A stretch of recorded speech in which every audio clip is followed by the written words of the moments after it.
Let me tell you about a man I met in Atlanta. Call him Marcus. Marcus had a steady job in logistics, decent pay, weekends off, and a family that expected safety. But Marcus had an idea. An app to connect local service workers to short gigs in neighborhoods. He sketched it on napkins. He talked about it at the dinner table, and his wife said, "Promise me you won't blow our cushion." So fear came dressed as responsibility. Marcus waited.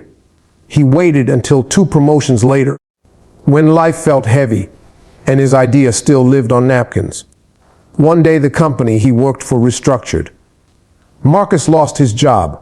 Now he had 2 choices: blame the market or build. He chose to build.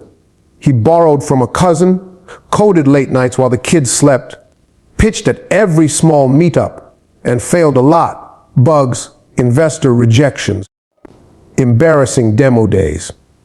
But he learned faster each time. 5 years later, his platform is used in 5 cities, and he's hiring the same people who told him to be practical. What stopped Marcus? Nothing. What almost stopped him? Fear and a story about being responsible. But he learned that responsible sometimes looks like risk when it's for purpose.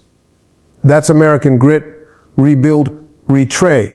Rise failure is the tuition you pay for the degree called success, and once you learn to see it that way, your whole approach changes. Think about school. Nobody graduates without lessons, tests, and sometimes a bad grade that forces you to study harder. Life works the same. If you want the diploma of achievement, you've got to be willing to attend the classroom of mistakes. Failure isn't a verdict on your identity.